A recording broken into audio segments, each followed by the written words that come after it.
ओम श्री गुरु सत्ताई नमः। सभी को प्रणाम। युग निर्माण सत्संकल्प में 18 सूत्र हैं। पहला सूत्र है, हम ईश्वर को सर्वव्यापी न्यायकारी मानकर उसके अनुशासन को अपने जीवन में उतारेंगे। आइए सुनते हैं परम पूज्य गुरुदेव ने किस प्रकार इस सूत्र की विवेचना की है। जीव को परमेश्वर का अंश कहा गया है। जिस प्रकार जल के प्रपात में से पानी के अनेक छोटे छोटे झरने उत्पन्न होते और उसी में मिल जाते हैं, उसी प्रकार विभिन्न जीवधारी परमात्मा में से उत्पन्न होकर उसी में लय होते रहते हैं। आस्तिकता वह शुद्ध दृष्टि है जिसके आधार पर मनुष्य अपने जीवन की रीति नीति का क्रम ठीक प्रकार बना सकने में समर्थ होता है। हम ईश्वर के संतान हैं, महान सत्ता, शक्ति एवं सामर्थ्य के पुंज हैं। अपने पिता के उत्तराधिकार में हमें वह प्रतिभा उपलब्ध है जिससे अपने संबंधित जगत का, समाज का एवं परिवार का सुव्यवस्थित संचालन कर सके। ईश्वर की विशेष प्रसन्नता, अनुकंपा एवं सहायता प्राप्त करने के लिए हमें परमेश्वर का आज्ञानुवर्ती, धर्मपरायण होना चाहिए। प्रत्येक प्राणी में ईश्वर व्याप्त है, इसीलिए हमें हर किसी के साथ सज्जनता का व्यवहार करना चाहिए। संसार के पदार्थों का निर्माण सभी के लिए है, इसलिए उनका अनावश्यक उपयोग न करें, उनको बेकार न जाने दें। पाप से बचें, क्योंकि पाप करना अपने ईश्वर के साथ दुर्व्यवहार करना है। कर्म का फल ईश्वरीय विधान का अविच्छिन्न अंग है, इसलिए सत्कर्म करें और सुखी रहें। दुष्कर्मों से बचें ताकि दुख न सहना पड़े। ये भावनाएं एवं मान्यताएं जिसके मन में जितनी गहरी होंगी, जो इन्हीं मान्यताओं के अनुरूप अपनी रीति नीति बना रहा होगा, अपना जीवन चला रहा होगा, वो उसी अनुपात में आस्तिक कहलाएगा, अध्यात्मवादी कहलाएगा। मनुष्य को अनंत प्रतिभा प्रदान करने के उपरांत परमात्मा ने उसकी बुद्धिमत्ता परखने का भी एक विधान बनाया है। उपलब्ध प्रतिभा का वो सदुपयोग कर सकता है या नहीं, ये उसकी परीक्षा है। जो इस परीक्षा में उत्तीर्ण होता है उसे वे उपहार मिलते हैं जिन्हें जीवन मुक्ति, परम पद, अनंत ऐश्वर्य, सिद्ध अवस्था, ऋषित्व एवं देवत्व आदि नामों से पुकारा जाता है। और जो असफल होते हैं उन्हें कक्षा में अनुत्तीर्ण विद्यार्थी की तरह 1 वर्ष और पढ़ने के लिए अर्थात 84 लाख योनियों का एक चक्कर और पूरा करने के लिए रोक लिया जाता है। ये बुद्धिमत्ता की परीक्षा इस प्रकार होती है कि चारों ओर पाप, प्रलोभन, स्वार्थ, लोभ, अहंकार एवं वासना, तृष्णा के शस्त्रों से सज्जित शैतान खड़ा रहता है और दूसरी ओर धर्म, कर्तव्य, स्नेह, संयम की मधुर मुस्कान के साथ हंसता हुआ ईश्वर। इन दोनों में से जीव किसे अपनाता है, यही उसकी बुद्धि की परीक्षा है। ये परीक्षा ही ईश्वरीय लीला है। इसी प्रयोजन के लिए संसार की ऐसी विलक्षण दुविधापूर्ण स्थिति बनी है। हम में से अनेक दुर्बल व्यक्ति शैतान के प्रलोभन में फंसते और गला कटाते हैं। विवेक कुंठित हो जाता है, भगवान पहचानने में नहीं आता, सन्मार्ग पर चलना नहीं बन पड़ता और हम चौकड़ी चूककर मानव जीवन में उपलब्ध हो सकने वाले स्वर्णिम सौभाग्य से वंचित रह जाते हैं।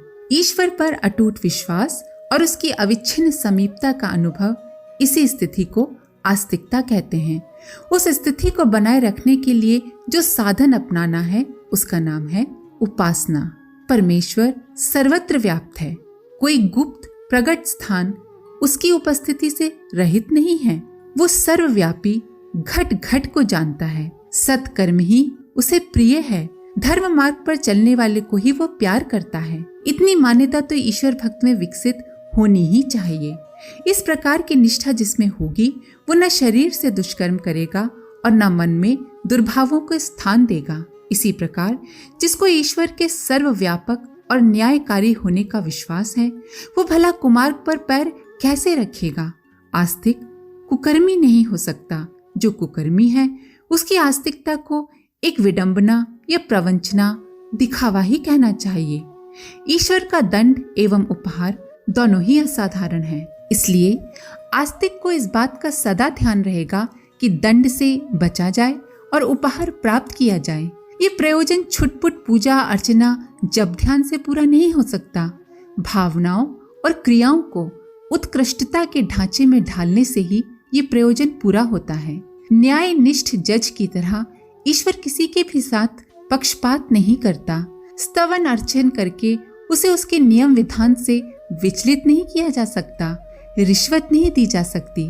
अपना पूजन स्मरण या गुणगान करने वाले के साथ यदि वो पक्षपात करने लगे तब तो उसकी न्याय व्यवस्था का कोई मूल्य ही नहीं रहेगा और सृष्टि की सारी व्यवस्था गड़बड़ा जाएगी। सबको अनुशासन में रखने वाला परमेश्वर स्वयं भी नियम व्यवस्था में बंधा है। यदि कुछ उच्छृंखलता एवं अव्यवस्था बरतेगा तो फिर उसकी सृष्टि में पूरी तरह अंधेर खाता फैल जाएगा। फिर कोई उसे न तो न्यायकारी कहेगा और न ही समदर्शी। तब उसे खुशामदी या रिश्वतखोर नाम से पुकारा जाने लगेगा। जो चापलूस स्तुति कर दे बस उससे प्रसन्न, जो पुष्प नैवेद्य भेंट करे उससे प्रसन्न। भगवान को हम सर्वव्यापक एवं न्यायकारी समझकर गुप्त या प्रकट रूप से अनीति अपनाने का कभी भी कहीं भी साहस न करें। ईश्वर के दंड से डरें। उसका भक्त वत्सल ही नहीं, भयानक रौद्र रूप भी है। उसका रौद्र रूप ईश्वरीय दंड से दंडित असंख्यों बीमार, अशक्त, मूक, बधिर, अंध, अपंग, कारावास एवं अस्पतालों में पड़े हुए कष्टों से करहाते हुए लोगों की दयनीय दशा को देखकर सहज ही समझा जा सकता है। केवल वंशी बजाने वाले और रास रचाने वाले ईश्वर का ही ध्यान न रखें। ईश्वर का त्रिशूलधारी भी एक रूप है जो असुरता में निमग्न दुरात्माओं का नृशंस दमन और मर्दन करता है। न्यायनिष्ठ जज को जिस प्रकार अपने सगे संबंधियों, प्रशंसक मित्रों तक को कठोर दंड देना पड़ता है, फांसी एवं कोड़े लगाने की सजा देने को विवश होना पड़ता है, वैसे ही ईश्वर को भी अपने भक्त अभक्त का, प्रशंसक निंदक का भेद किए बिना उसके शुभ अशुभ कर्मों का दंड या पुरस्कार देना होता है। ईश्वर हमारे साथ पक्षपात करेगा क्योंकि हम पूजा करते हैं, मंदिर जाते हैं। सत्कर्म न करते हुए भी विविध सफलताएं देगा या दुष्कर्मों के करते रहने पर भी दंड से बचे रहने की व्यवस्था कर देगा। ऐसा सोचना नितांत भूल है। उपासना का उद्देश्य इस प्रकार ईश्वर से अनुचित पक्षपात कराना नहीं होना चाहिए, वरन ये होना चाहिए कि ईश्वर हमें अपनी प्रसन्नता के प्रमाण स्वरूप सद्भावनाओं से ओतप्रोत रहने वाले, सत् प्रवृत्तियों में संलग्न रहने की प्रेरणा, क्षमता एवं हिम्मत प्रदान करे। भय एवं प्रलोभन के अवसर आने पर भी सत्पथ से विचलित न होने की दृढ़ता प्रदान करे। यही ईश्वर की कृपा का सर्वश्रेष्ठ चिन्ह है। पापों से डर और पुण्य से प्रेम, यही तो भगवत भक्त का प्रधान चिन्ह है।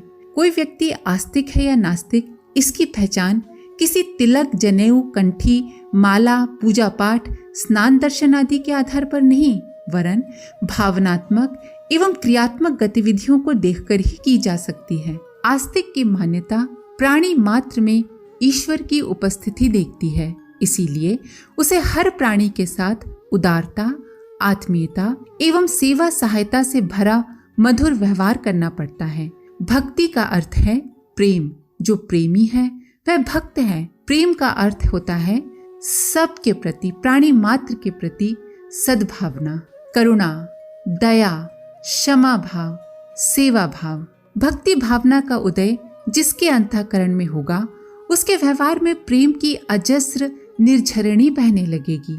वो अपने प्रियतम को, अपने ईश्वर को सर्वव्यापक देखेगा और सभी से अत्यंत सौम्यतापूर्ण व्यवहार करके अपनी भक्ति भावना का परिचय देगा।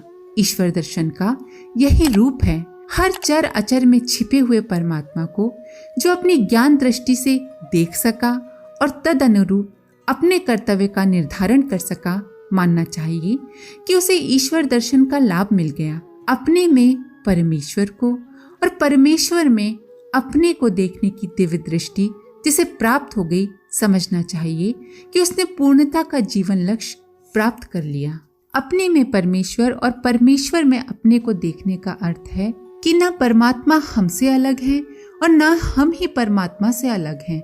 हर तरफ सिर्फ एक वो परमात्मा ही व्याप्त है। परमात्मा के सिवा अन्य कोई नहीं, अन्य कुछ नहीं। आज के लिए इतना ही। आप सभी का धन्यवाद। ओम शांति।